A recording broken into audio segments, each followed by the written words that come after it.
Representative Jason Chaffetz, a Republican of Utah, very much a part of the Tea Party, has a bold new proposal that I really, really like.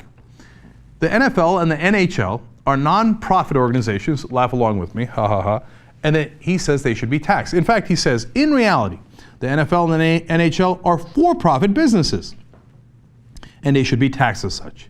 They are not charities, nor are they traditional trade organizations like local chambers of commerce. Now, of course, he's right about this. Did you know that Major League Baseball was also considered nonprofit, which is hilarious, but they actually stopped in 2007. Now, it's partly because they wanted to hide the amount of money that they were paying themselves, but that's fine. At least they now pay their taxes as they should. The NBA, for whatever reason, has been taxed all along. They never got this special deal.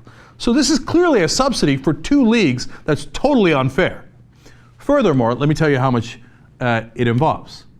You know that the NFL, this nonprofit, makes $9 billion in revenue each year. Okay, it's a fascinating nonprofit. In fact, the head of the NFL, of course, is NFL Commissioner Roger Goodell. How much does he make? $30 million a year in salary. You know any other heads of nonprofits making $30 million a year? If you actually did Jason Chaffetz's proposal, you would raise $109 million over 10 years. Now, if the NFL doesn't pay those taxes, we pay them, right? So I love this proposal. So it's not a matter of not liking Republicans. That doesn't mean anything. Republican is just a word. If a Republican has a proposal we like, great. If Republicans actually mean what they say and they're going to fight crony capitalism, terrific. We're right behind you.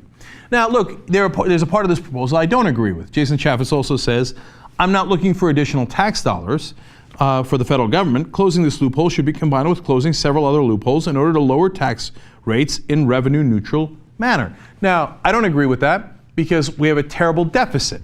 I thought the Republicans cared about the deficit. We need to reduce that deficit. There's a good way of reducing that deficit, and it doesn't really hurt anyone. It's actually right to close these loopholes. But okay, we can disagree on principle there, no problem. In the Senate, there's another conservative, Tom Coburn, who also agrees with this, and I love what he said about it. Quote, tax earmarks are essentially tax increases for everyone who doesn't receive the benefit. In this case, working Americans are paying artificially high rates in order to subsidize special breaks for sports leagues. This is hardly fair.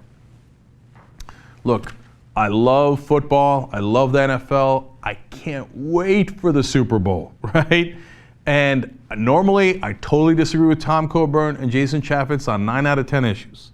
But they're right about this. There's no reason why they should get this special loophole and this subsidy. It's time to pay your fair share. Because if you don't pay it, then we pay it. And why should we pay more taxes when they make $9 billion a year? Just do what every other American does. Pay your taxes.